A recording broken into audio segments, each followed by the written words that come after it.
Hi, എൻ്റെ കൂട്ടുകാർ ആട്ടിൻ സൂപ്പ് വെച്ചിട്ടുണ്ടോ? ആട്ടിൻ സൂപ്പ് എന്ന് വെച്ചാൽ ആട്ടിൻ്റെ കാല് സൂപ്പ് വെച്ചിട്ടുണ്ടോ? അപ്പോൾ ഞാൻ പിന്നെ ഇച്ചിരി ആട്ടിൻ്റെ കാല് മേടിച്ചുകൊണ്ട് വന്നിട്ടുണ്ട്. അപ്പോൾ അത് നന്നായിട്ട് ക്ലീൻ ചെയ്തൊക്കെയാണ് അത് തന്നേക്കുന്നത്. പിന്നെ പക്ഷേങ്കിൽ ഇതിനകത്ത് കുറച്ചൊരു മഞ്ഞളും കല്ലുപ്പും കൂടി ഇട്ട് നന്നായിട്ട് ഉരച്ച് വൃത്തിയായിട്ട് 3-4 വട്ടം കഴുകിയെടുക്കണം. കണ്ടില്ല? അപ്പോൾ നന്നായിട്ട് കഴുകി ക്ലീൻ ചെയ്തുകൊണ്ട് വന്നിട്ടുണ്ട്. മഞ്ഞളും കല്ലുപ്പൊക്കെ ഇട്ടിട്ട് ഉരച്ച് കഴുകിയെടുത്ത കേട്ടോ. അപ്പോൾ ഇത് റെഡിയുണ്ട്. ഇത് പിന്നെ ചെറിയ ചെറിയ പീസായിട്ട് മുറിച്ചുകൊണ്ടാണ് ഒരുപാടുള്ളതുപോലെ തോന്നുന്നത്. അയച്ച് ഞാനാണെങ്കിൽ ഒരെണ്ണം ഒരു 3-4 പീസായിട്ട് അങ്ങനെ മുറിപ്പിച്ചു. അപ്പോൾ അത് വേവുമല്ലോ എന്ന് വിചാരിച്ചിട്ട് കേട്ടോ. അപ്പോൾ നമുക്ക് ഇതിന് ചേർക്കാനുള്ള സാധനങ്ങൾ റെഡിയാക്കാം. അതിനകത്ത് എന്താ പറയുക, ഇഞ്ചി, വെളുത്തുള്ളി, ചെറിയുള്ളി അങ്ങനത്തെ സംഭവങ്ങളെല്ലാം വേണം. അപ്പോൾ ഞാൻ അതെല്ലാം എടുത്തൊന്ന് ക്ലീൻ ചെയ്തെടുക്കട്ടെ. എന്നിട്ട് അതിനകത്ത് ചതച്ച് ചേർക്കാൻ വേണ്ടി കുറച്ച് ചെറിയുള്ളി, വെളുത്തുള്ളി, ഇഞ്ചി ഇത്ര എടുത്തിട്ടുണ്ട്. അതിൻ്റെ കൂടെ വേറെ എന്തൊക്കെയാണ് ചേർക്കുന്നതെന്നുള്ള ഒരു കൂട്ടുകാരെ ഞാൻ കാണിക്കാം. അപ്പോൾ നമുക്ക് ഉണ്ടാക്കാൻ തുടങ്ങിയാലോ? സിമ്പിളായിട്ട് ഈസി ആയിട്ട് ചെയ്യാൻ പറ്റും, പക്ഷേ ഭയങ്കര ടേസ്റ്റി ആയിട്ടുണ്ടാവും കേട്ടോ. അപ്പോൾ നമുക്ക് സമയം കളയണ്ട, അപ്പോൾ നമുക്ക് ഉണ്ടാക്കാം. അപ്പോൾ ഞാൻ ചതയ്ക്കുന്നത് ഇതിനകത്താണ്. ആദ്യം ഞാൻ ഇഞ്ചി, അത് കഴിഞ്ഞിട്ട് ഞാൻ കുറച്ച് എൻ്റെ കൈക്ക് ഒരു പിടിയോളം വെളുത്തുള്ളി, ഇഞ്ചി ഒരു ചെറിയൊരു 3-4 കഷ്ണം എടുത്തിട്ടുണ്ട് കേട്ടോ. എൻ്റെ കൂട്ടുകാർ കണ്ടല്ലോ ഞാൻ ഇടുന്നത്. ഇനി ഇത് നന്നായിട്ടൊന്ന് ചതയ്ക്കണം. ചതയ്ക്കുമ്പോൾ എല്ലാം തെറിച്ച് പോവുക. അല്ലല്ലോ, അപ്പോൾ നന്നായിട്ട് ചതച്ചെടുത്തു. അപ്പോൾ ഇത് ഇടിരിക്കട്ടെ. നമുക്ക് കുക്കർ എടുത്തിട്ട് ഇതിലേക്ക് നമുക്ക് ആദ്യം അങ്ങ് ആട്ടിൻ്റെ കാലിട്ട് കൊടുക്കാം. എന്നിട്ട് നമ്മൾ ഈ ചതയ്ക്കുന്ന സാധനങ്ങൾ ഇതിലോട്ടങ്ങ് ഇട്ട് കൊടുത്താൽ മതിയല്ലോ. ഇഞ്ചിയും വെളുത്തുള്ളിയൊക്കെ ഇച്ചിരി കൂടിപ്പോയെന്ന് വെച്ച് കുഴപ്പമൊന്നുമില്ല കേട്ടോ. എന്നിട്ട് ഞാൻ ആ ചതച്ച ഇഞ്ചിയും വെളുത്തുള്ളിയും കൂടെ അതിലേക്ക് ഇട്ട് കൊടുക്കുന്നുണ്ട്. എന്നിട്ട് അതിൻ്റെ കൂടെ എൻ്റെ കൈക്ക് ഒരു പിടിയോളം ചെറിയ ഉള്ളി. ഇതൊക്കെ എന്ന് പറഞ്ഞാൽ ഇച്ചിരി കൂടിയെന്ന് വിചാരിച്ചോ കുറഞ്ഞെന്ന് വിചാരിച്ചൊന്നും ഒരു പ്രശ്നവുമില്ല. ഞാനൊരു കണക്കങ്ങ് പറഞ്ഞതന്നേ ഉള്ളൂ. എന്നിട്ട് അപ്പം ചെറിയ ഉള്ളി നന്നായിട്ട് ചതച്ചു. ഞാനിത് മിക്സിയിൽ ചതയ്ക്കാത്തതിൻ്റെ കാര്യം എന്ന് വെച്ച് കഴിഞ്ഞാൽ അങ്ങ് അരിഞ്ഞു പോകും. ഇതാകുമ്പോൾ നമുക്ക് കറക്റ്റായിട്ട് ചതച്ചിടാൻ പറ്റും. ഇതിലേക്ക് ഞാൻ 1 ടേബിൾ സ്പൂൺ ജീരകം ചേർക്കുന്നു. പിന്നെ നിങ്ങൾക്ക് എരിവ് എങ്ങനെ വേണം അതിനനുസരിച്ചിട്ട് കുരുമുളക് ചേർക്കണം കേട്ടോ.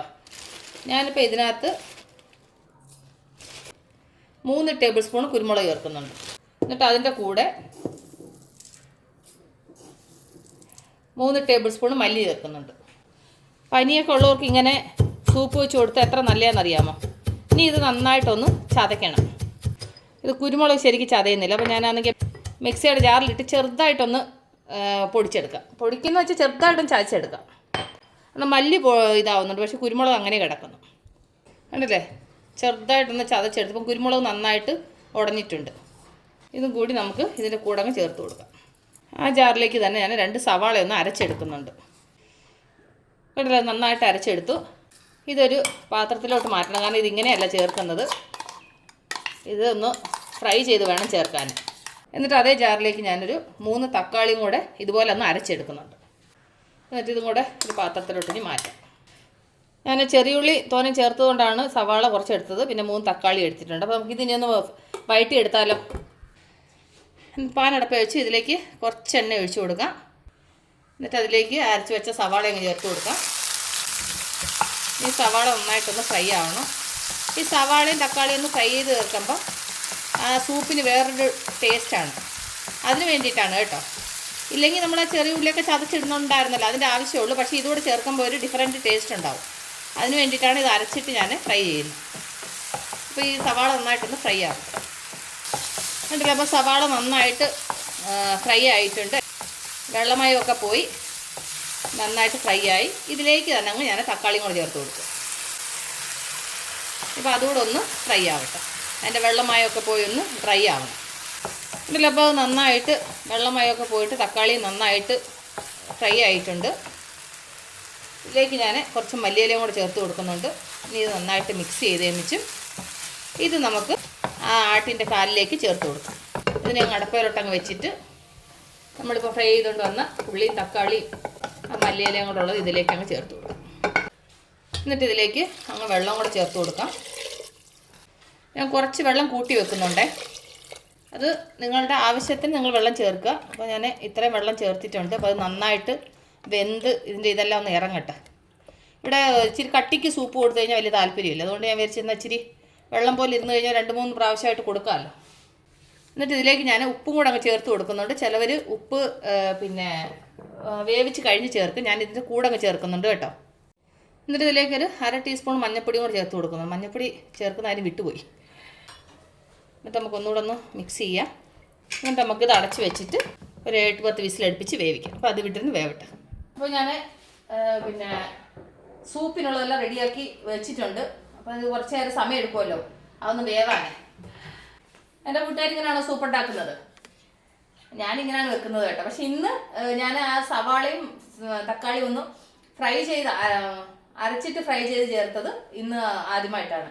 ഞാൻ എപ്പോഴും ഇതെല്ലാം കൂടെ ചതച്ചിട്ട് അങ്ങനെ ചേർക്കാറാണ് പതിവ്. ഇന്നൊരു വെറൈറ്റി ടേസ്റ്റ് ആവട്ടെ എന്ന് വിചാരിച്ചിട്ട് അതൊന്ന് ഫ്രൈ ചെയ്ത് ചേർത്തതാണ്. കാരണം വെച്ച് കഴിഞ്ഞാൽ കൊണ്ട് അങ്ങനെ ചേർക്കുമ്പോൾ വേറൊരു ടേസ്റ്റ് കിട്ടും. കാരണം ആ സവാളയുടെയും ആ തക്കാളിയൊക്കെ വഴറ്റിയിട്ട് നമ്മൾ ചേർക്കുമ്പോൾ വേറൊരു ടേസ്റ്റാണ്. അപ്പോൾ നമ്മുടെ സൂപ്പ് റെഡി ആയിട്ട് അത് കഴിഞ്ഞിട്ട് നമുക്ക് കാണാം. അപ്പോൾ നമ്മുടെ സൂപ്പ് റെഡിയായി നോക്കാം. ഞാൻ 7-8 വിസിലടുപ്പിച്ചു, നന്നായിട്ട് വെന്ത് കാണും. ഇനി നമുക്കത് തുറന്നു നോക്കാം നമ്മുടെ സൂപ്പ് എന്ത് പരിവായെന്നുള്ളത്. ആഹാ, നന്നായിട്ട് എണ്ണയൊക്കെ തെളിഞ്ഞ് നിൽപ്പുണ്ട്. ഞാൻ ഇച്ചിരി ഒരു ലൂസായിട്ടാണ് വെച്ചത്, ഒരുപാട് അങ്ങ് കട്ടിക്ക് വെച്ചില്ല. കണ്ടില്ലേ, അതിൻ്റെ ഇതെല്ലാം നന്നായിട്ട് അകത്തുനിന്നെല്ലാം ഇങ്ങനെ വിട്ട് വന്നിട്ടുണ്ട്. അപ്പോൾ നമുക്കൊന്ന് കുടിച്ച് നോക്കിയാലോ. അങ്ങനെ ഉണ്ടെന്ന് കുടിച്ച് നോക്കാം. ഉണ്ടാക്കിയാൽ മാത്രം പോരല്ലോ, നമ്മളത് സൂപ്പ് കുടിച്ച് അതിൻ്റെ ടേസ്റ്റ് എങ്ങനെ, കാരണം ഇതിനകത്തെല്ലാം നമ്മൾ ചേർത്തേക്കുന്നുണ്ടല്ലോ, ഭയങ്കര ടേസ്റ്റ് ആയിരിക്കും. നോക്കാം. അപ്പോൾ നമുക്ക് സൂപ്പ് കുടിച്ച് നോക്കാം. അല്ലേ, നല്ല ഹെൽത്തി ആയിട്ടുള്ള ആട്ട് സൂപ്പ് ഞാൻ ഇടയ്ക്കൊക്കെ വെക്കാറുണ്ട് കേട്ടോ.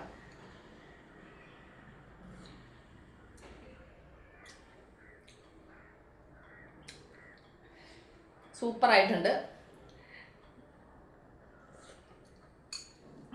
നല്ല ചൂട്, നല്ല എരിവൊക്കെ ഉണ്ട് കേട്ടോ. കാരണം അതിനകത്ത് ആ കുരുമുളകും എന്താ പറയുക ഇഞ്ചിയും വെളുത്തുള്ളിയും അതെല്ലാം കൂടി ഇട്ടേക്കുന്നതിൻ്റെയൊക്കെ ആ ഒരു ഫ്ലേവർ, പിന്നെ ആ തക്കാളിയും സവാളയൊക്കെ വഴറ്റി ഇട്ടതിൻ്റെയും കൂടെ ഒരു പ്രത്യേക ടേസ്റ്റ് ഫീൽ ആവുന്നുണ്ട്. പിന്നെ കുറച്ച് അത്രയും വെള്ളം വെച്ചിട്ടും സൂപ്പിന് ഒരുവിധം നല്ല കട്ടിയുണ്ട്. കാരണം നമ്മൾ ആ സവാളയും തക്കാളിയൊക്കെ അരച്ച് ചേർത്തതുകൊണ്ട് കേട്ടോ, അരച്ചിട്ട് വഴറ്റി ചേർത്തതുകൊണ്ട് സൂപ്പർ കിടു. അപ്പം എൻ്റെ കൂട്ടുകാർ മിക്സ് ചെയ്യാതെ ഇങ്ങനെ ഒന്ന് സൂപ്പ് ട്രൈ ചെയ്ത് നോക്കൂ. അപ്പം എൻ്റെ കൂട്ടുകാർക്ക് എൻ്റെ സൂപ്പ് ഇഷ്ടപ്പെട്ടോ. അപ്പം ഞാൻ ഈ സൂപ്പൊന്ന് കുടിക്കട്ടെ. അപ്പൂസുണ്ട്, അപ്പൂസിനൂടെ സൂപ്പ് കൊടുക്കട്ടെ, അപ്പൂസിന് ഇഷ്ടമാണ്. അപ്പം ഞങ്ങൾ ഈ സൂപ്പ് കുടിക്കട്ടെ. അപ്പം എൻ്റെ കൂട്ടുകാർ ട്രൈ ചെയ്യുമെന്ന് ഞാൻ വിശ്വസിക്കുന്നു. അപ്പം നമ്മൾ ഉടനെ അടുത്ത വീഡിയോ വീണ്ടും കാണുന്നവരെ ടേക്ക് കെയർ, ബൈ.